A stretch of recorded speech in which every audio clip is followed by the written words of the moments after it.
Muy bien, vamos a ver hoy el proceso inflamatorio crónico, que en realidad no es una separación de lo que habíamos visto antes en la inflamación en general, sino que muchas de esas veces es una continuación de la misma. El proceso crónico justamente nos indica que es un proceso que tiene un tiempo de duración, más allá de los procesos agudos que habíamos visto, y tiene sus características particulares. Eh, este es un proceso justamente que puede durar de semanas, al menos 2 semanas, hasta años. Todo depende de cuál sea el agente causal, todo depende de cómo reaccione el organismo. Y tiene ciertas particularidades, tales como la infiltración de células mononucleares, es decir, nosotros habíamos visto que en el proceso agudo, en un principio primaban los polimorfos nucleares, principalmente los neutrófilos. En este caso vamos a ver que los mononucleares, representados por los macrófagos y linfocitos, son las células que tienen mayor preponderancia. Otra de las características de esta respuesta de longitud prolongada es la destruccionística, es decir, que se produce daño en los tejidos. Si bien en los procesos agudos también se produce daño, pero vamos a ver que los procesos que acarrean una mayor durabilidad generan ciertas alteraciones en los tejidos que llevan muchas veces a que este tejido sea reemplazado por tejido conjuntivo en lugar de una regeneración del tejido propio. Y otro justamente de las consecuencias de esta inflamación de tipo crónico es que se producen procesos de reparación, es decir, donde priman la producción de vasos sanguíneos, es decir, lo que se conoce como angiogénesis, y la fibrosis, es decir, reemplazo de tejido noble por tejido conjuntivo.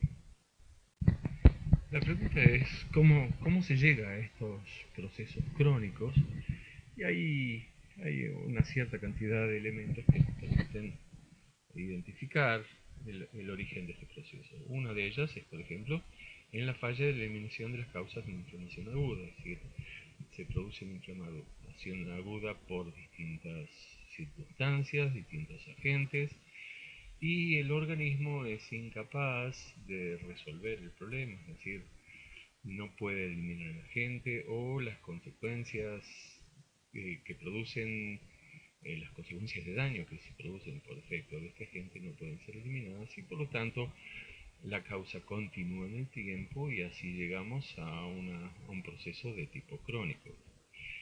También podríamos considerar que si un mismo agente o una misma circunstancia traumática se repite constantemente sobre el mismo tejido, entonces vamos a tener eh, inflamaciones agudas sobreagregadas y eso nos va a llevar finalmente a la producción de un proceso crónico, de tipo crónico.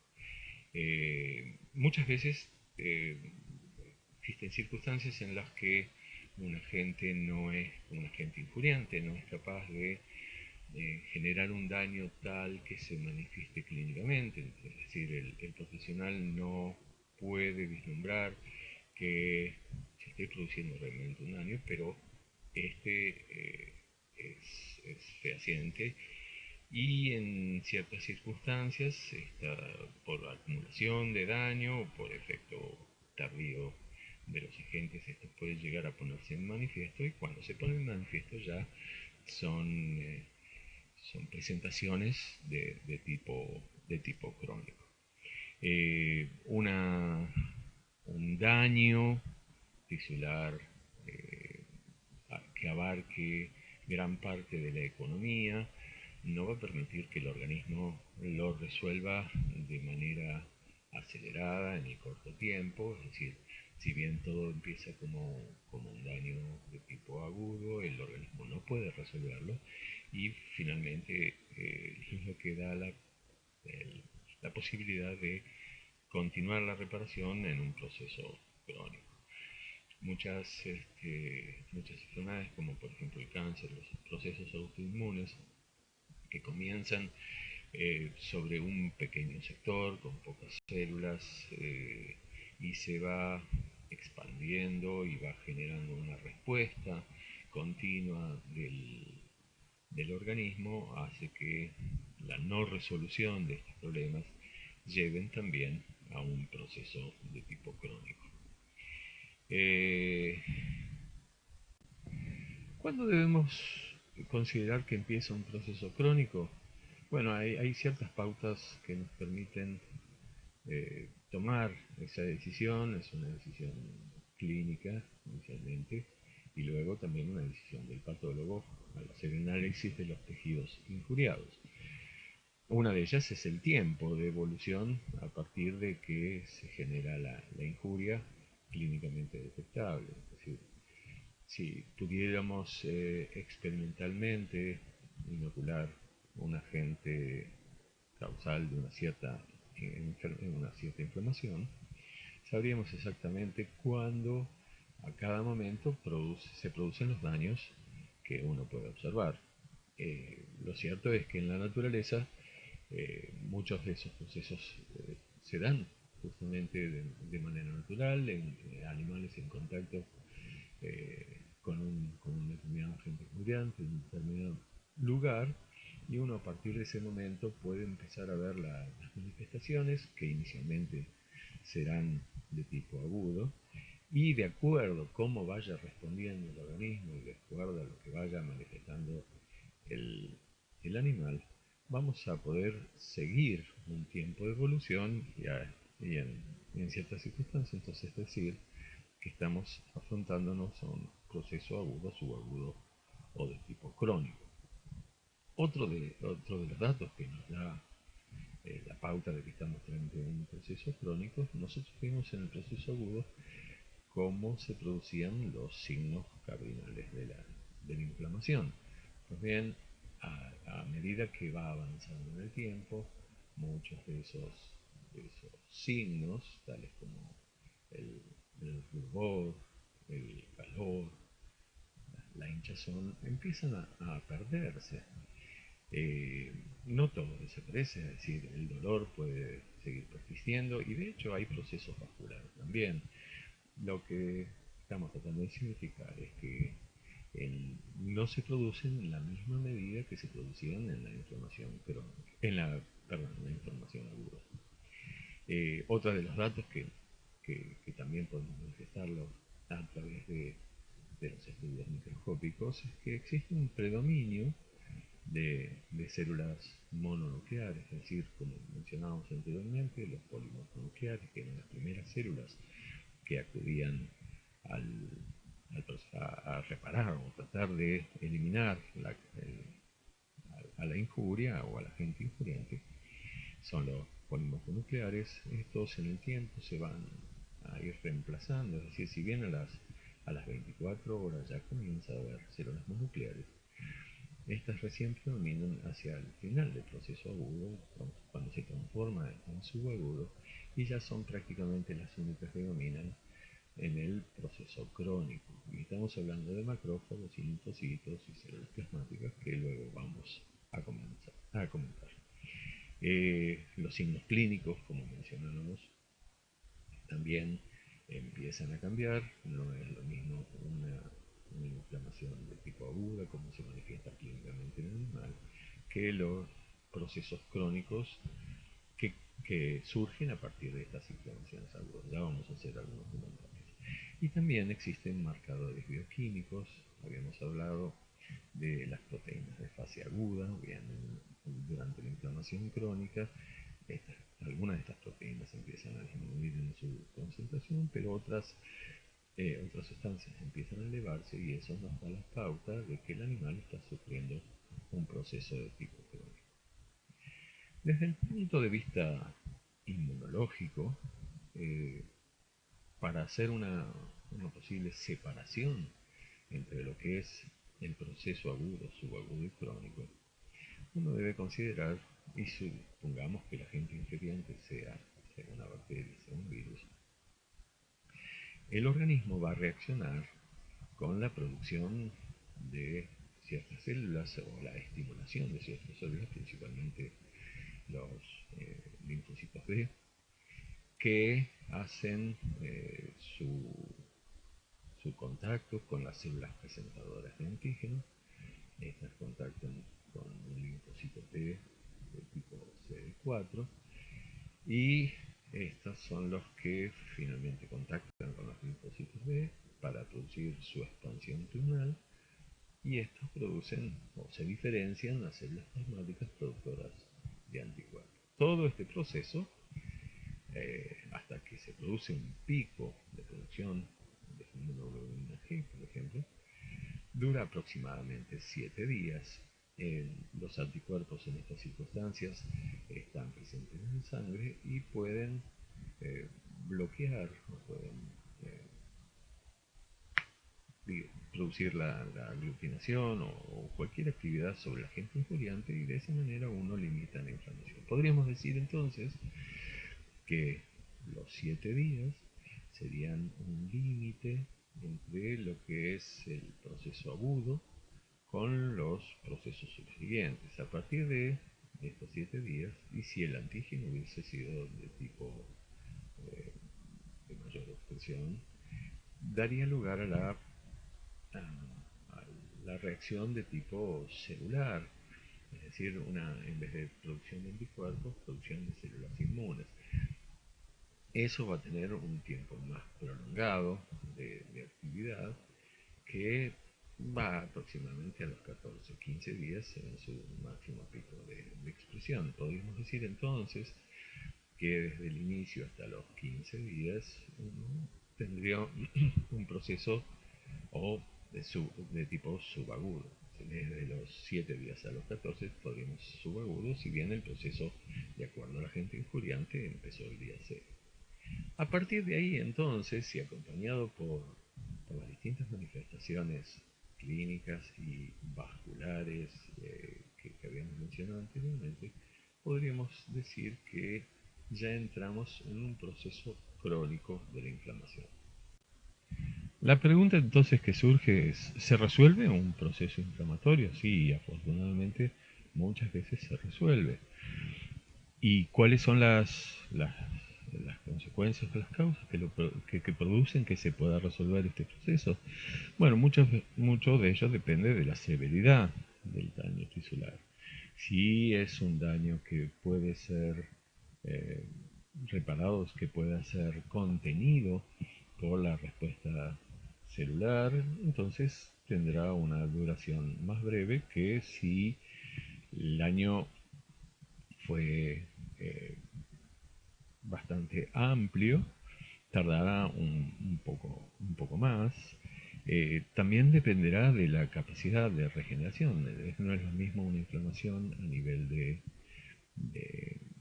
del hígado, que es un tejido con alta capacidad de regeneración, que en el sistema nervioso central, que depende de una serie de factores, principalmente por la producción de células de la glía, para poder reparar el efecto, y muchas veces las mismas células nobles no vuelven a aparecer. Y también depende, obviamente, de las características del agente injuriante.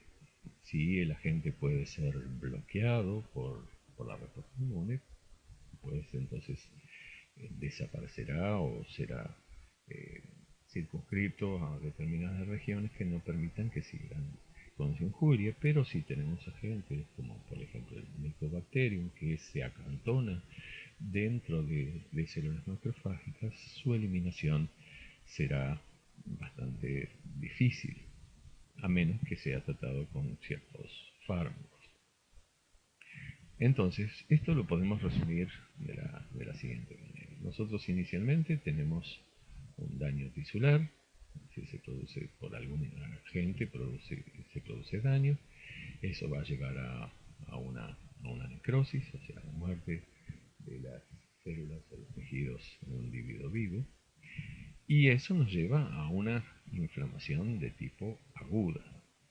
Inflamación con todas las características, con los signos cardinales con la respuesta por parte del organismo, en la que las principales células son los neutrófilos, pero no por eso lleva también a la producción de daños celulares, es decir, el neutrófilo en su afán por destruir el agente, y al ser una célula del tipo inespecífica de agente, va a liberar parte de su arsenal en los tejidos donde se encuentra ese agente, y por lo tanto también va a producir daño. Una de las formas de daño sería la producción de abscesos, principalmente cuando se está frente a agentes de tipo piojo.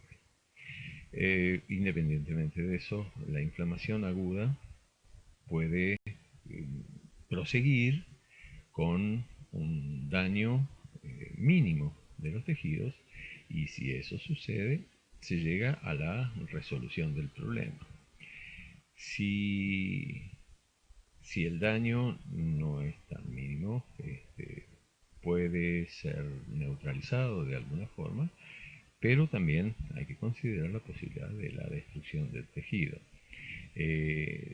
Y luego de esa destrucción necesita venir un proceso de organización donde participan fundamentalmente los mononucleares, las células macrofágicas, y también se observa tejido de granulación, que es una formación particular que vamos a hablar más adelante. En ese caso, la resolución del problema decimos que es por reparación, y la reparación se produce con un proceso de cicatrización. Y la tercera opción que podemos considerar es la persistencia del agente injuriante, también con destrucción tisular. Ahí hay una organización de las células del tejido, las células del organismo, tratando de eliminar la causa. A veces se hace muy dificultosa, y por lo tanto estamos frente a una inflamación de tipo continuo, lo que nos lleva a encuadrarlo dentro de las inflamaciones crónicas.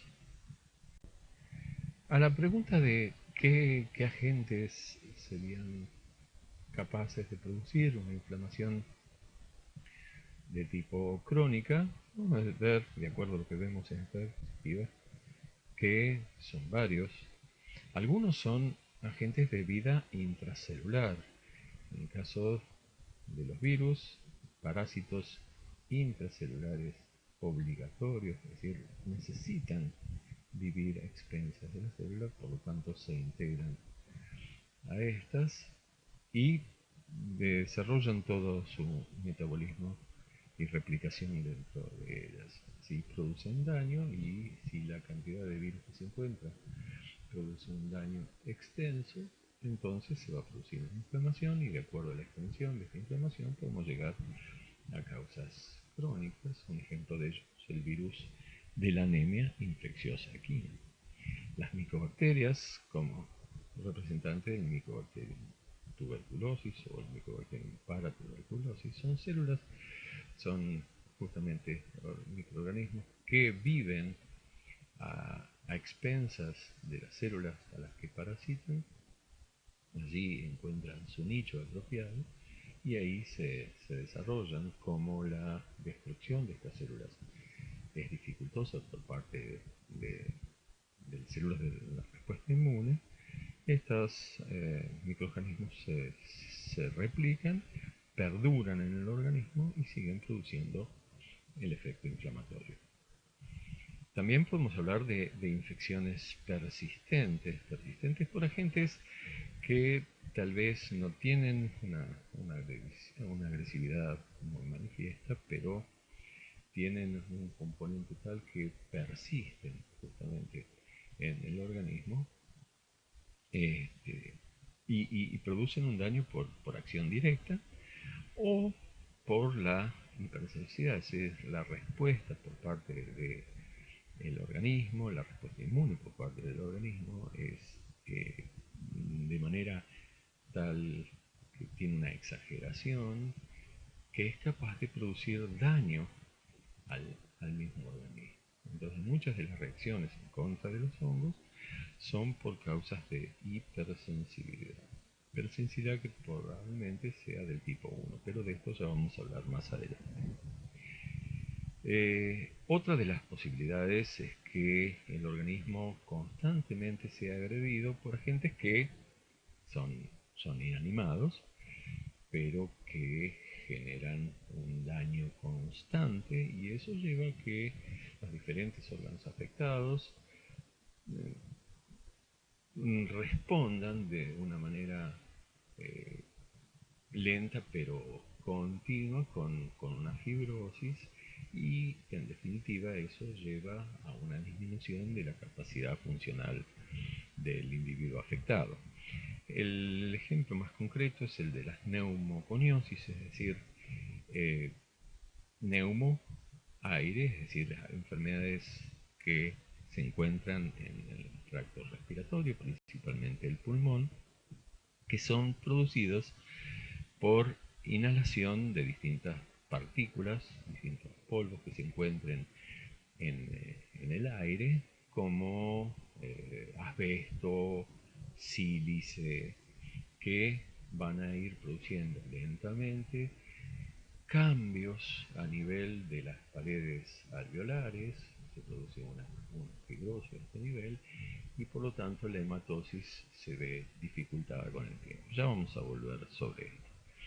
Los parásitos que todos los animales domésticos pueden sufrir, parásitos que se encuentran a distintos niveles, tanto respiratorio, digestivo, genitourinario, que por su metabolismo, por su capacidad migratoria o por su acción de daño, pueden producir una lesión que no sea tan exagerada, pero perdurar en el tiempo, y por lo tanto las inflamaciones de este tipo se tornarán crónicas. Las enfermedades autoinmunes, que son aquellas en las que ciertos componentes propios del organismo se convierten en un antígeno, es decir, una sustancia no reconocida por el mismo organismo, y comienza a desarrollarse toda una respuesta inmunológica por parte del hospedador tendiente a destruir a esta sustancia que en ciertas circunstancias no es reconocida, y genera todo este tipo de enfermedades que obviamente van a perdurar en el tiempo y que producen determinados trastornos al organismo que la está sufriendo. Los cuerpos extraños son por lo general elementos inanimados, como por ejemplo aquí hilos de sutura, que se integran finalmente al tejido, pero hasta que este tejido los mantiene como tal, constantemente están produciendo una reacción por parte del organismo con tendencia a la formación justamente de tejido conjuntivo a su alrededor. Y existen otras circunstancias, como en el granuloma eosinofílico del gato, que hasta el momento se desconoce cuál es la causa que lo produce, pero es un hecho bien conocido que es manifiesto, que se puede presentar, aunque justamente el agente no pueda ser determinado. Veamos ahora qué células participan en la respuesta inflamatoria de tipo crónico. Y fíjense que aquí la palabra en está circunscripta, y esto tiene una razón, que en su momento se hablaba células de la inflamación crónica, como si estas células que vamos a mencionar fueran exclusivas de este proceso. Sin embargo, con el correr de los tiempos se ha visto que las células que vamos a mencionar se producen tanto durante el periodo agudo como en el periodo crónico, que no hay células que sean exclusivas ni de uno ni de otro, simplemente predominan en una y otras circunstancias. Y uno de estos casos son los mastocitos. Nosotros, células mastocitos, los mastocitos o células cebadas, que lo habíamos visto en la inflamación aguda como productor de una de las principales sustancias vasodilatadoras como la histamina, que vemos que tiene diferentes efectos quimiotácticos sobre distintas células, por ejemplo, la interleuquina 8, que actúa sobre neutrófilos, la interleuquina 5 sobre eosinófilos, tiene factor de necrosis tumoral, leucotrienos B4, factor actividad de plaquetas, es decir, tiene distintas sustancias de efecto quimiotáctico como activadores, donde vemos principalmente la histamina y otras interleuquinas. Tiene efectos espasmogénicos, es decir, que producen espasmos a nivel pulmonar, como la histamina o prostaglandina D2. La mayoría de estas sustancias se producen durante el proceso agudo, pero durante el proceso crónico también se produce una que principalmente es el factor de necrosis tumoral.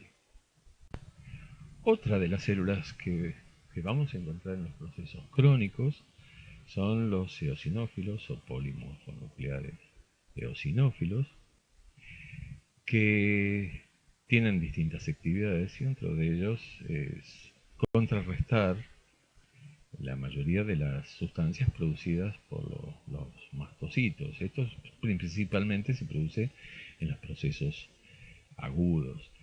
Sin embargo, en los procesos crónicos, estas células también secretan lo que se conoce como proteína básica mayor, que es una sustancia que se une a la superficie de ciertos parásitos y eso permite destruirlos. Y como habíamos dicho, muchos de los parásitos, por su tipo de metabolismo, perduran durante mucho tiempo en el organismo y dan lugar a una reacción de tipo inflamatoria crónica. Por lo tanto, durante los procesos crónicos inducidos por parásitos también vamos a ver eosinófilos.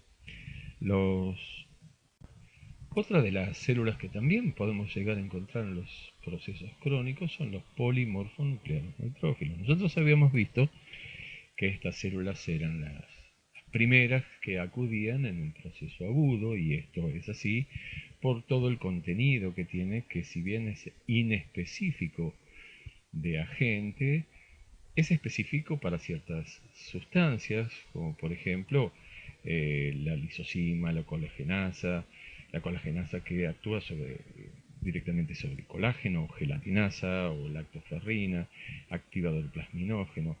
Y a su vez tiene también otro tipo de gránulos, los primarios, estos que mencionábamos en los secundarios, como mieloperoxidasa, que actúa sobre el agua oxigenada, factores bactericidas, como la lisozima, que habíamos mencionado aquí, hidrolasas ácidas, proteasas, es decir, sustancias que van contra distintos grupos de sustancias químicas y que producen el daño. Es decir, si el agente tiene alguno de esos constituyentes, entonces va a ser destruido. El problema es que el tejido noble, el tejido donde subyace esta respuesta inflamatoria, también tiene parte de estos grupos y por lo tanto va a ser destruido. Ahora, en un proceso crónico, que uno pensaría que estas células no pueden estar presentes, también lo están.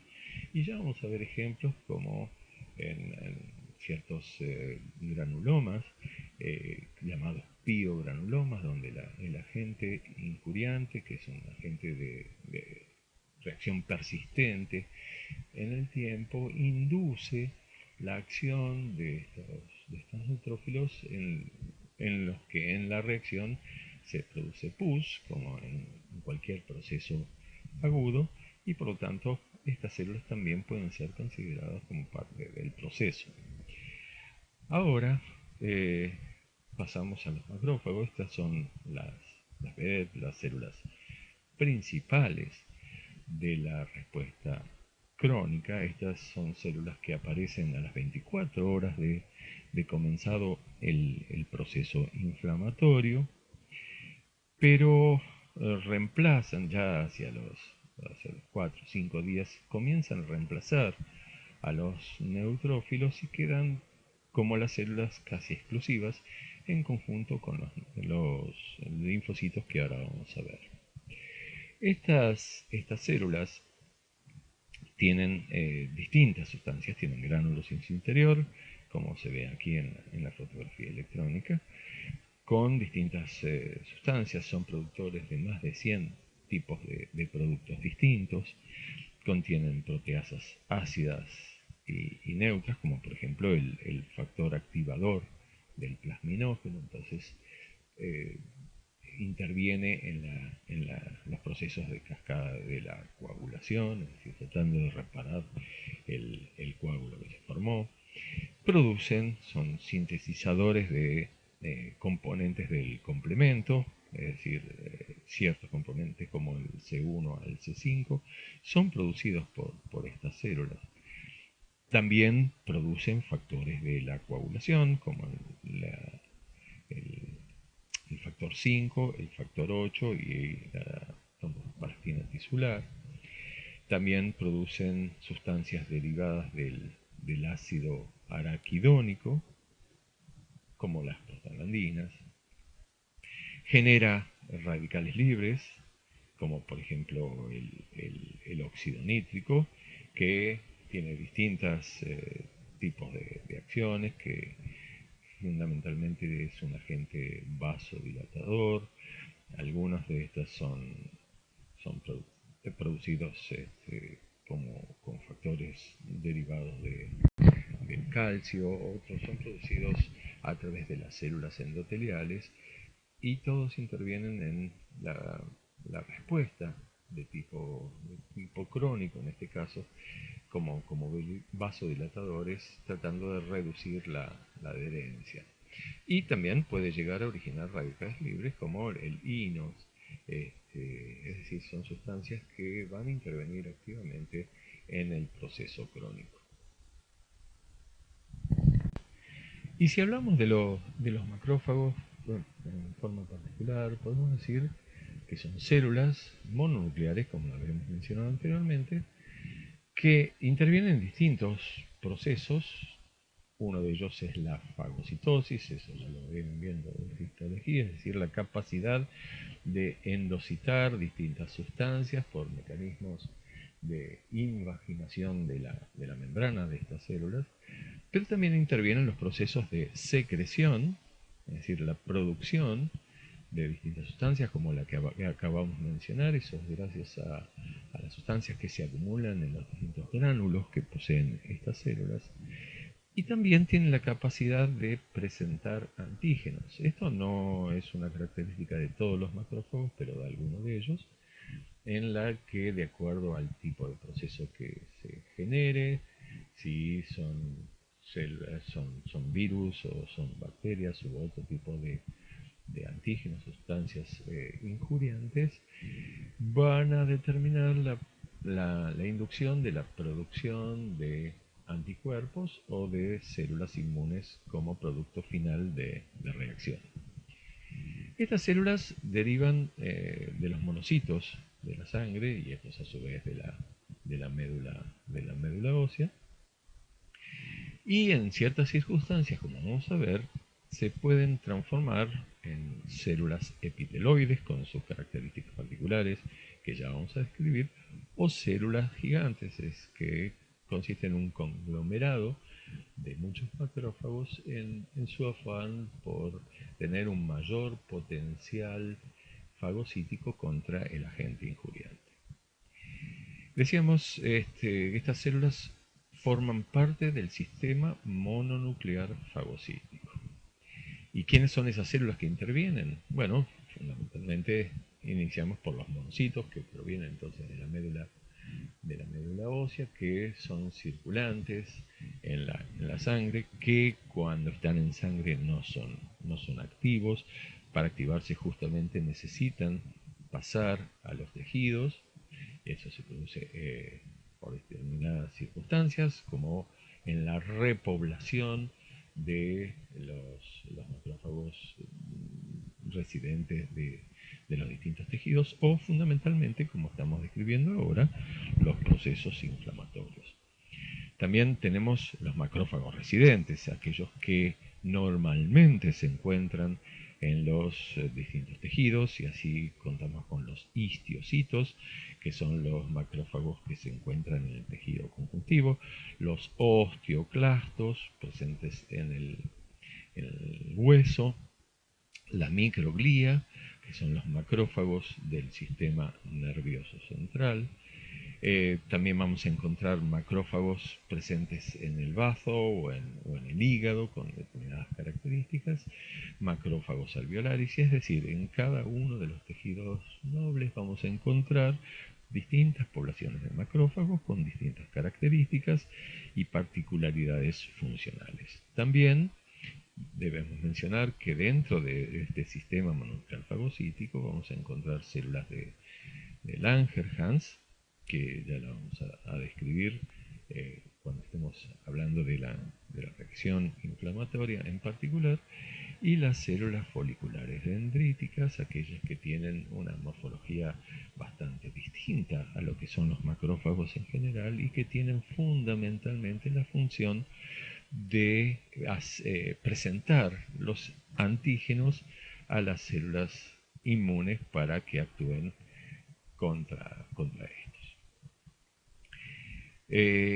Aquellos macrófagos que están presentes en los procesos inflamatorios que estamos describiendo pueden tener tres orígenes. Uno de ellos son los monocitos sanguíneos, como decíamos, que por distintas sustancias quimiotácticas como la C5A, es decir, el factor de complemento 5 activado, la interleuquina 8, el factor transformante de crecimiento beta, el factor derivado de crecimiento derivado de plaquetas, o los mismos restos de tejido necrosado por el proceso de injuria, la misma fibrina que se puede producir como fenómeno de reparación de los vasos ante la injuria, o la misma fibronectina.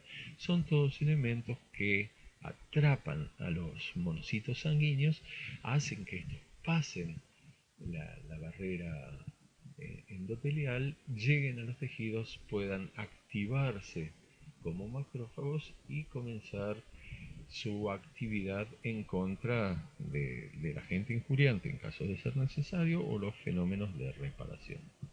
Ahora, estos mismos macrófagos que se ven en los tejidos inflamados también pueden ser consecuencia de la proliferación local de estos macrófagos que habíamos dicho que eran residentes.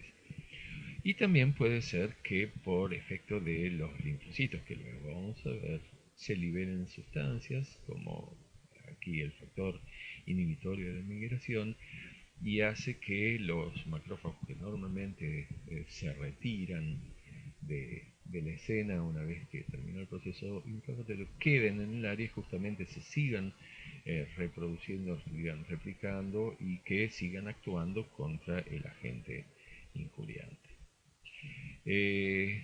Entre las actividades que podemos mencionar que tienen los macrófagos, una de ellas es la antimicrobiana, es decir, actúan tratando de destruir los agentes bacterianos por distintos métodos. Uno de ellos es la liberación de radicales libres, que hemos visto en el proceso de inflamación aguda.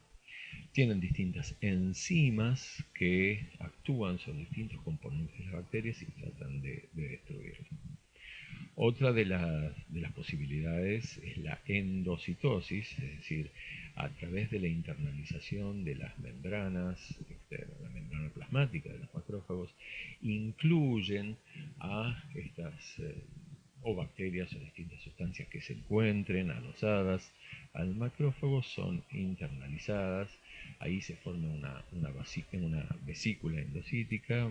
Estas vesículas se unen a los lisosomas, forman los fagolisosomas, y de esa manera muchos muchos antígenos pueden ser destruidos y luego son eliminados al torrente sanguíneo para ser eliminados de la circulación finalmente, y así se limita la cantidad de sustancias nocivas para el organismo que estén circulando.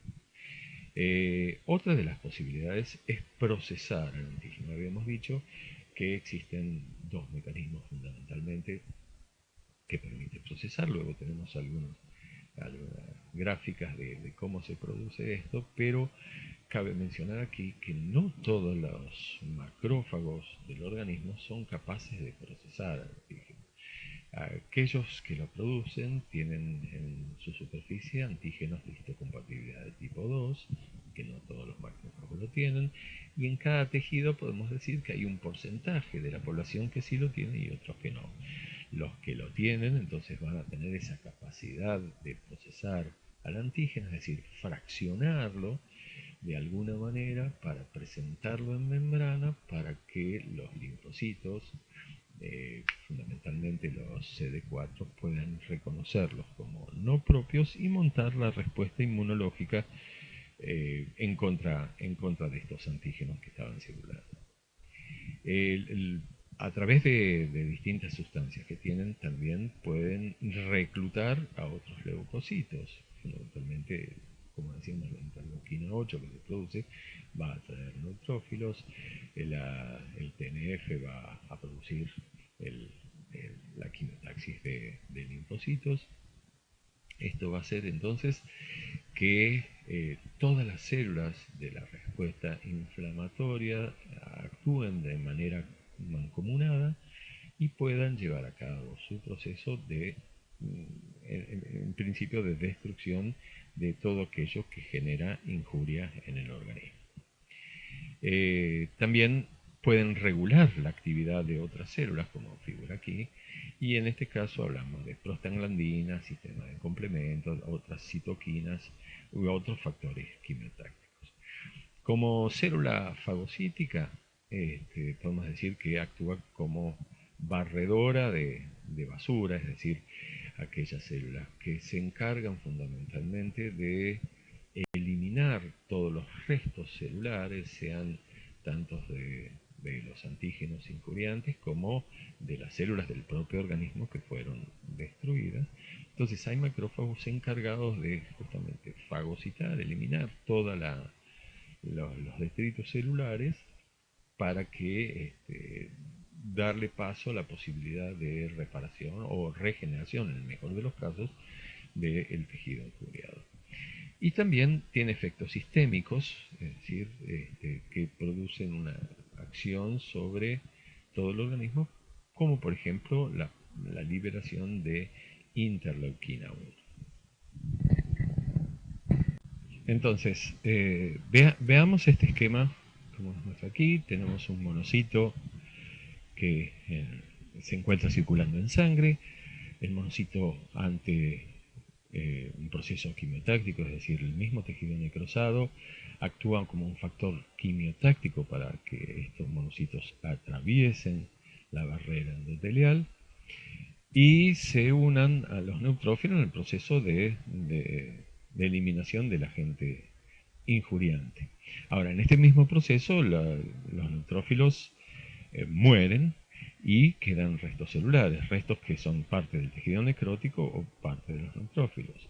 Para ello, entonces, los monocitos que se encuentran en la niña necesitan madurar, transformarse en un macrófago activado, y estos macrófagos entonces van a endocitar parte de estos restos celulares producidos por la injuria y parte de los neutrófilos también en su proceso de destrucción de todas esas células que ya no son necesarias. Si consideramos los macrófagos residentes que habíamos mencionado más temprano, estas células en determinadas circunstancias entonces se deben activar, y en la activación genera dos grupos de células: aquellas que se activan y son mediadores inmunes, aquellos que decíamos que tenían antígenos de histocompatibilidad tipo 2 y van a generar la presentación de antígenos, la tenemos por un lado, y por otro lado aquellos que median las respuestas inflamatorias. Y dentro de esto vamos a considerar los macrófagos propiamente dichos, las células epiteloides, que son una transformación de estos macrófagos, y las células gigantes, que es la acumulación de estos macrófagos. Como se ve aquí, la disposición de estos núcleos depende del tipo de respuesta, pero en definitiva es un conglomerado de macrófagos dentro de una sola célula, lo que le da una mayor capacidad fagocítica. En cuanto a su activación o a su relación con las células de la respuesta inmune, tenemos que también estos macrófagos son atraídos al área, estos macrófagos son transformados en macrófagos activados a través de la acción de la interferón gamma por parte de los linfocitos. Y a partir de ahí entonces comienza toda su activación, es decir, la producción de distintas sustancias con efecto lítico sobre el agente injuriante o aquellos que contribuyen a la fibrosis, es decir, reparación en el mismo momento que se está produciendo la destrucción de los agentes injuriantes, también comienza el proceso de reparación del daño. Existe siempre un equilibrio entre todos los procesos, es decir, no se puede producir daño si no va seguido inmediatamente de la reparación, porque si no el individuo no podría sobrevivir a estas circunstancias. Entonces, la lesión por un lado es generada por la acción de los macrófagos. El proceso de reparación comienza también a partir de los macrófagos, y por otro lado también estas mismas células activadas se conjugan de manera sincrónica con los linfocitos para generar una respuesta inmunológica de base humoral o celular para tratar de destruir finalmente a todo posible antígeno que esté en el organismo y se restituya la normalidad o el estado aparente de normalidad del organismo. Para hacer todas estas actividades, el macrófago, entre otras cosas, cuenta con receptores de membrana.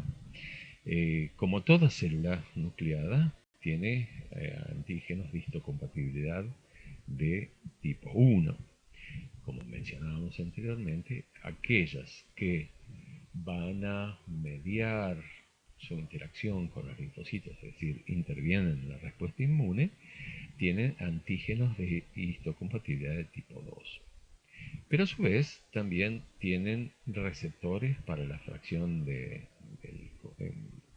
la fracción Fc de las inmunoglobulinas, lo que permite de esta manera anclar a las inmunoglobulinas en la superficie y de esa manera endocitar a los antígenos, y la misma función la cumplen los receptores de C3b, o sea, la fracción C3b del complemento, que actúa como una opsonina, es decir, atrapa los antígenos y por la presencia de estos receptores podrán luego internalizarlo. Y bueno, tiene luego otras sustancias, presentes en la membrana, como manosas, selectinas, integrinas, que permiten interactuar con otras células para formar un conglomerado de células que reacciona contra el agente injuriante. En este caso, entonces, tenemos un esquema de cómo se produce la opsonización bacteriana.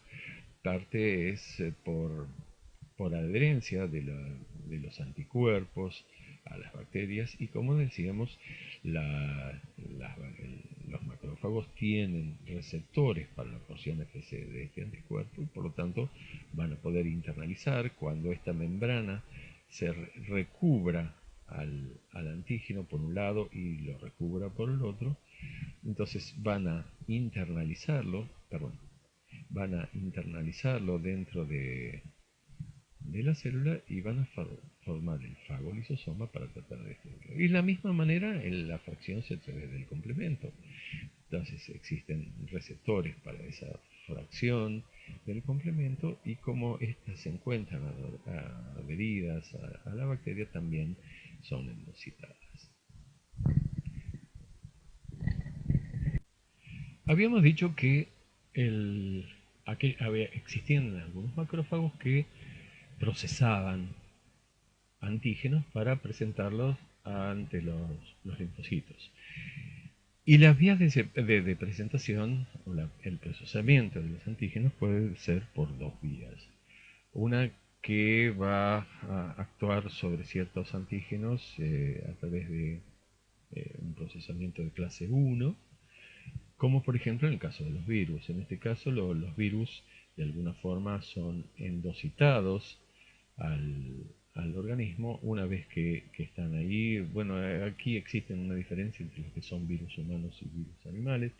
Por lo general, los virus animales entra con la cápside y luego se libera, a diferencia de lo que pasa con algunos virus humanos que inyectan directamente el ácido nucleico dentro del organismo. Pero independientemente de esto, lo importante es que esta información a través del DNA, el virus, sea DNA o RNA, comienza su replicación y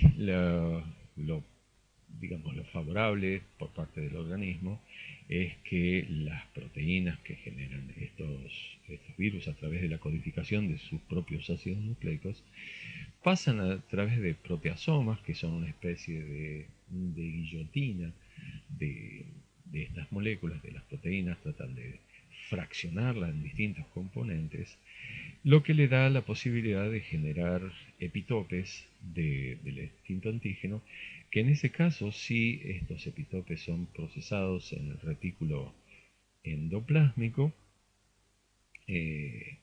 Justamente lo que hacen ahí es unirse a los antígenos de compatibilidad de tipo 1, luego pasan a través del Golgi y a partir de ahí se expresan en membrana. En este caso entonces van a ser vistos por las células, los CD4 fundamentalmente, y van a dar lugar a la formación de una respuesta de base celular mediada por linfocitos T, principalmente linfocitos T citotóxicos.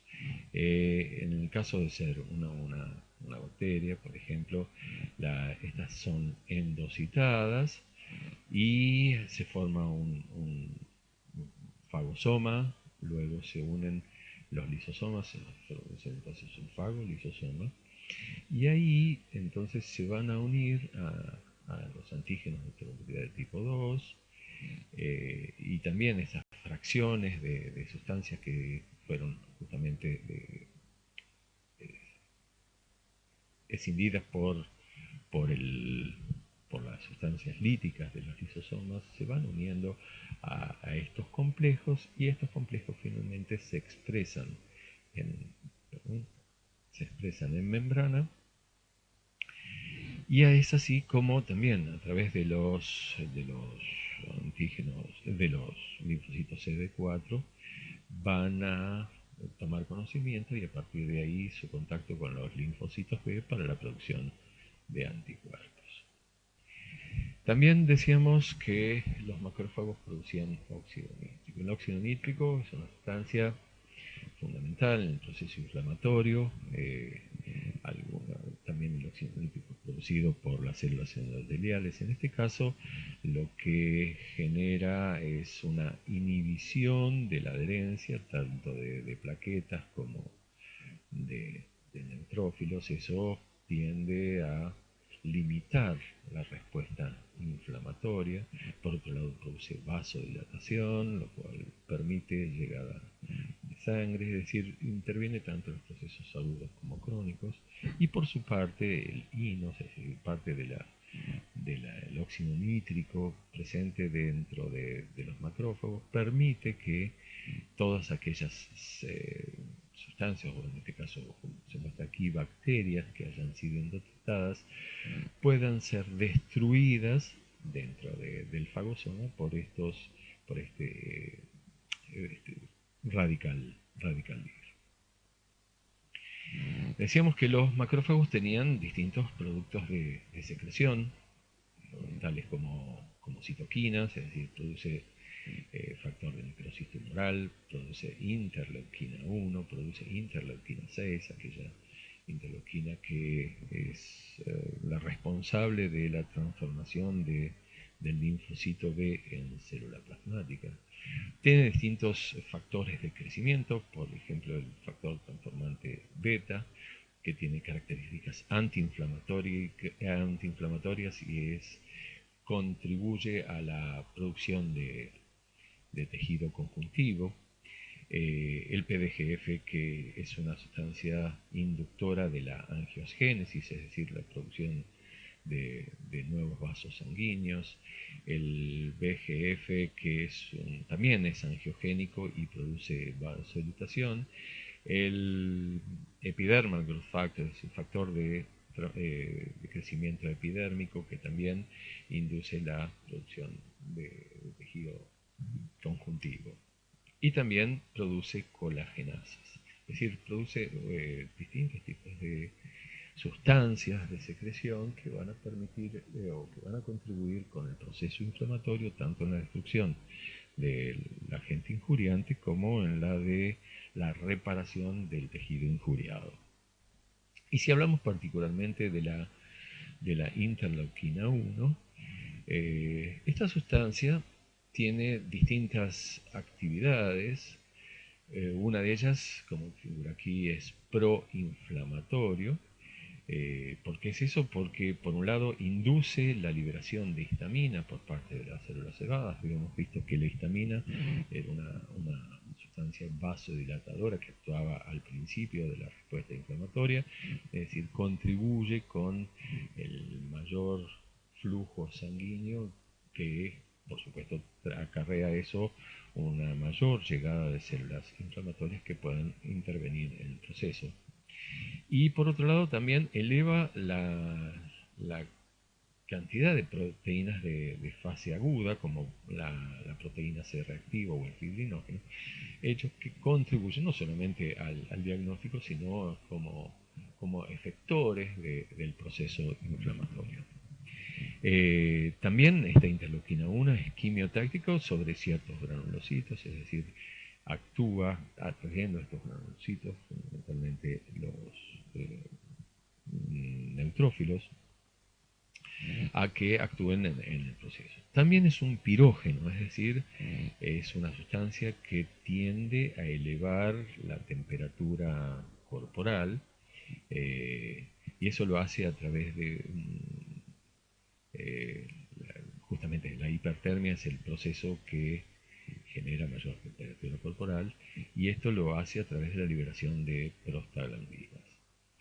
Y también podemos decir que es profebril, es decir, contribuye con el proceso de la fiebre que es un síndrome, entre los que entre algunos signos como que podemos observar ahí sería el sueño. Entonces la interleuquina sería un inductor del sueño, y la anorexia, y todo esto lo hace a través de la liberación del óxido nítrico.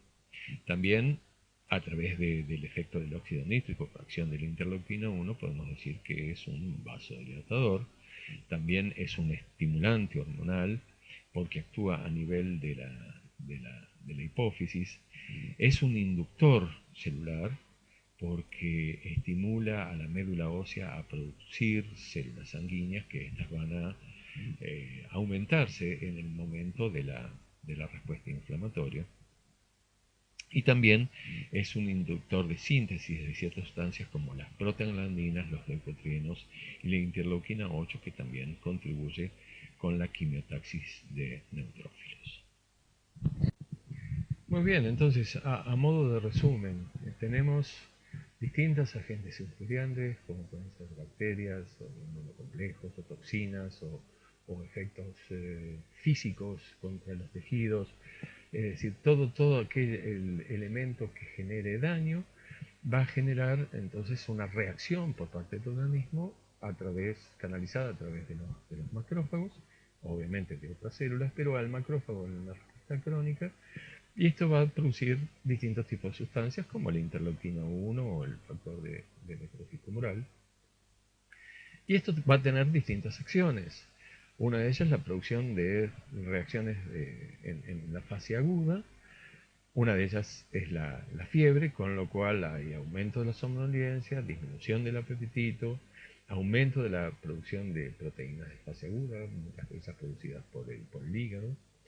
Va a haber efectos hemodinámicos, que esos son lo que hemos visto como respuesta inflamatoria aguda, y por lo tanto va a haber una neutrofilia entre las células principales que se encuentran en la reacción aguda. Pero también vamos a ver que tiene efectos endoteliales, es decir, aumenta la adherencia leucocítica inicialmente, luego con el tiempo va a ir disminuyéndola para que la respuesta inflamatoria cese. Hay aumentos de la síntesis de prostaciclina o prostaglandina I. Hay aumento de la actividad procoagulante, disminución de la actividad anticoagulante y aumento de ciertas interleuquinas como la interleuquina 1, fundamentalmente que actúa estimulando a las células linfocitarias para la respuesta inmune, interleuquina 8 que actúa sobre los neutrófilos, interleuquina 6 en la transformación a células plasmáticas, factor derivado de las plaquetas, factor de crecimiento derivado de las plaquetas, es decir, un montón de sustancias que tienen efectos sobre los tejidos endoteliales, y, es decir, algunos van a producir vasodilatación, otros vasoconstricción, de acuerdo a las circunstancias, de acuerdo a los requerimientos en la actividad o en el tiempo. Y en forma conjunta, y esto es fundamental, van a producir efectos sobre los fibroblastos. Los fibroblastos son aquellas células que van a formar fundamentalmente todo lo que es el tejido conjuntivo. Entonces, si nosotros consideramos que ha habido un daño tisular y es necesario repararlo, es fundamental de que haya una actividad sobre los fibroblastos. Y en este caso, todas estas sustancias producidas por los macrófagos, ¿qué van a producirse los fibroblastos? Aumento de la proliferación, es decir, empiezan a dividirse en el mismo tejido, aumentan la producción de colágeno, estas sustancias empiezan a producir colágeno, que es la sustancia fundamental, una de las principales sustancias del tejido conjuntivo que va a dar entramado a la malla, aumento de la colagenasa, aumento de las proteasas y síntesis de prostaglandina, es decir, todos elementos que son fundamentales para el desarrollo del tejido conjuntivo. Pero a su vez también va a tener efectos sobre los leucocitos, ya lo habíamos mencionado, aumentando la secreción de ciertas citocinas, como por ejemplo la interleuquina 1, que actúa directamente sobre los linfocitos, y la interleuquina 6 sobre los linfocitos B para producir células plasmáticas. Veamos entonces también otra síntesis de cómo el macrófago actúa en el proceso inflamatorio. Decimos que aparecía en horas tempranas, en 24, 48 horas ya teníamos gran parte de los macrófagos en actividad en el sitio de la injuria. Estos macrófagos, que en realidad inicialmente son monocitos, pasan a los tejidos y ahí inmediatamente empieza su activación, es decir, cambia su morfología, cambia su capacidad de síntesis, es una célula que aumenta de volumen, aumenta en la producción de gránulos y comienzan a producir sus distintas actividades, como por ejemplo la fagocitosis. Esa fagocitosis va a estar sobre los mismos microorganismos que están produciendo el daño, sobre los polimorfonucleares muertos en la acción durante las primeras horas de la respuesta inflamatoria, y también van a generar la fagocitosis de restos tisulares. Algunas de estos macrófagos se van a transformar en otro tipo de células epiteloides, llamadas así porque al unirse en forma de sinsitio simulan ser un tejido epitelial, pero estructuralmente no tienen nada que ver con el tejido epitelial. Es muy difícil de verlas como células aisladas. El citoplasma no es muy claro en sus bordes, es decir, los bordes no son muy netos, tiene un citoplasma eosinófilo, un núcleo bastante grande, bastante similar a lo que es un fibroblasto, pero actúan siempre en forma mancomunada, es decir, se disponen en una empalizada en torno al área injuriada. No se produce en todos los procesos inflamatorios crónicos, lo vamos a ver particularmente en los procesos crónicos granulomatosos, como por ejemplo en un granuloma de base inmune, como es el del inducido por el bacilo tuberculoso. En otros granulomas no vamos a ver células epiteloides. Estas células tienen una alta capacidad secretora y esto justamente se justifica porque los bacilos el bacilo tuberculoso es muy difícil de ser fagocitado y por lo tanto el organismo intenta generar una célula con una alta capacidad secretoria que trate de destruir aquellas células que son normalmente macrófagos que contienen al Mycobacterium para que lo destruyan de esa forma. Obviamente, al liberar gran cantidad de sustancias que no son necesariamente específicas contra el bacilo, también se destruyen células propias del organismo y eso es lo que da lugar a la producción de esas necrosis de tipo gaseosa que ustedes han visto en las primeras actividades prácticas. También estos macrófagos se pueden transformar en células gigantes, como células de Langhans, que son específicas de la respuesta en contra del bacilo tuberculoso. Pero también se forman células gigantes de cuerpo extraño. La diferencia entre estas dos es cómo se disponen los núcleos, si es en la periferia o en el centro, pero en definitiva la función que cumplen es similar en los dos casos. Y esta transformación es mediada por el interferón gamma, eso es producido por los mismos linfocitos y también por la interleuquina 4. Existen también entonces macrófagos, como hemos dicho, que procesaban antígenos, es decir, los fraccionaban y los presentaban en membrana para que se produzca la respuesta antigénica. También, bueno, tienen otras sustancias como inhibidores de la serina proteasa que actúa como una sustancia antiinflamatoria y que promueve la reparación de los tejidos. Y habíamos hablado que existe una relación entre los macrófagos y los linfocitos. Y que cada uno estimula a la otra población para que actúen de manera conjunta en la respuesta en contra del agente injuriante. Estas sustancias liberadas con el tiempo van mermando en su producción, pero a su vez la expresión de receptores también va disminuyendo y por lo tanto de esa forma se regula la cantidad de células que intervienen en el proceso. ¿Cómo es entonces? Nosotros tenemos un macrófago que proviene de los monocitos sanguíneos. Estos macrófagos se activan por distintos mediadores y empiezan a producir interleuquina 1 y el TNF, que va a estimular a los linfocitos desde el punto de vista químico, pero a su vez por la presentación de antígenos de histocompatibilidad tipo 1 o tipo 2, estos linfocitos van a ser específicos contra el antígeno del cual proviene la reacción.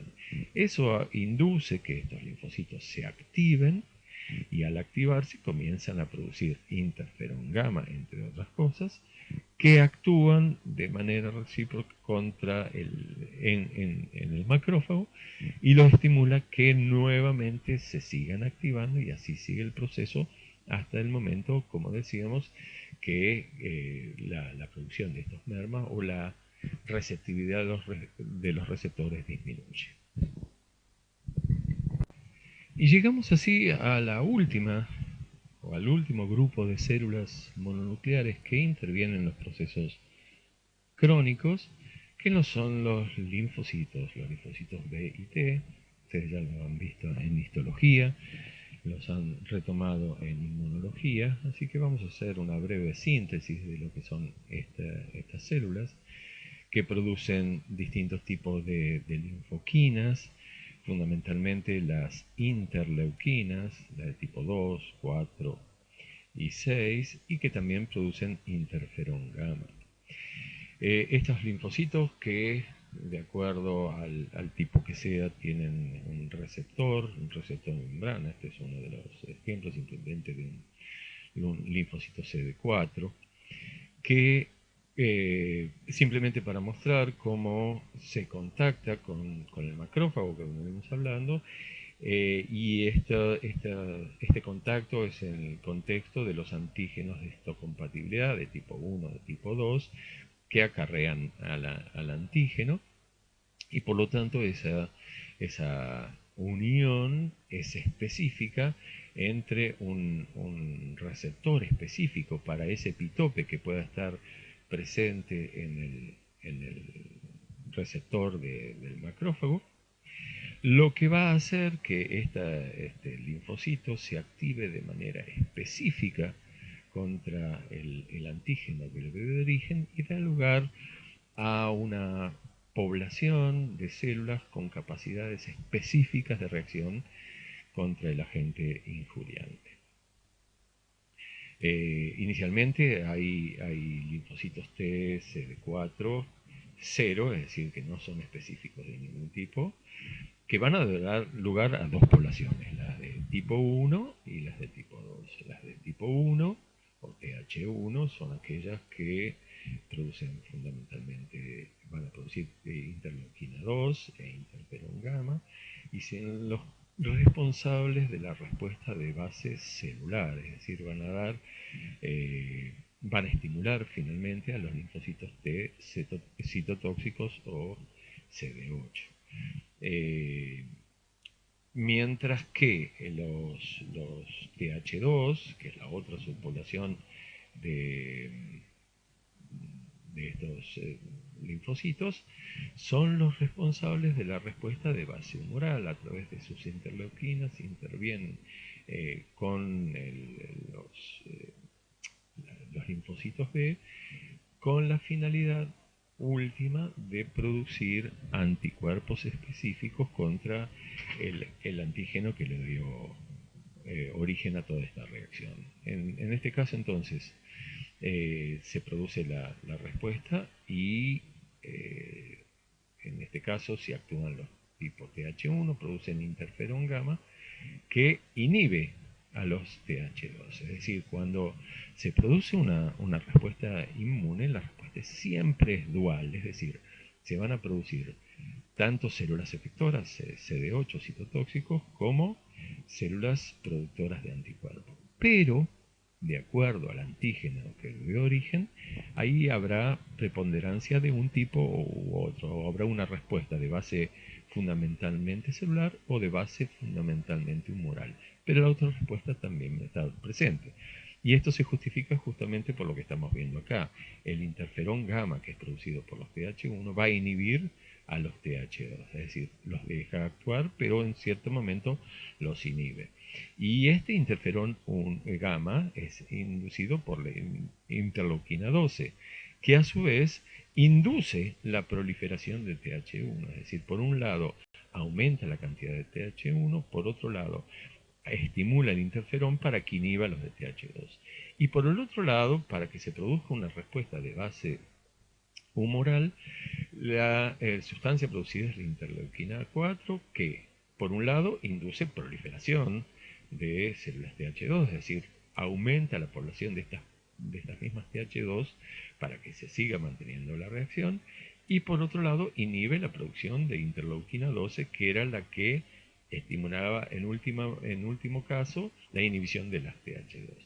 Y por el otro lado se libera también interleuquina 10, que inhibe la proliferación de las TH1. Es decir, en todo momento va a haber reacciones de los dos tipos celulares, pero va a proliferar uno u otro de acuerdo a las sustancias que se estén produciendo, que va a estar obviamente en dependencia de cuál sea el antígeno que dio origen a toda esta reacción. Y una vez que se produce eso, las células CD4 que tomaron contacto con el antígeno se van a poner en contacto con las células efectoras. Aquellos que van a mediar una respuesta de base celular se van a poner en contacto directamente con los linfocitos CD8, y ellos serán encargados a esos 15 días, como habíamos mencionado inicialmente, de reaccionar contra esos antígenos, fundamentalmente células infectadas por virus o células tumorales. En el caso de ser una respuesta de base humoral, entonces los CD4 se van a contactar con los linfocitos B, de estos linfocitos B que van a ser específicos de antígeno, es decir, que van a reaccionar exclusivamente aquellas poblaciones que tengan en su receptor la conformación de los epitopes que el CD4 le está informando, que a su vez era el que fue estimulado por los macrófagos a través de los antígenos de histocompatibilidad presentes en la membrana.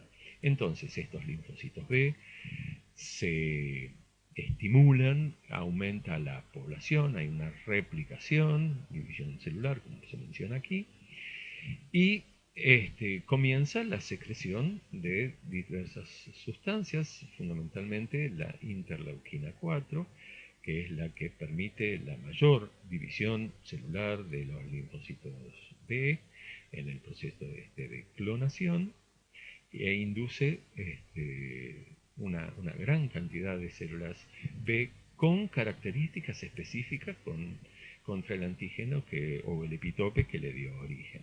A partir de ahí, en determinado momento, que son aproximadamente 48 horas o 72 horas, empieza la liberación de interleuquina 6, fundamentalmente, que es el responsable de la diferenciación del linfocito B en célula plasmática, que es la responsable de producir anticuerpos específicos contra los epitopes originales.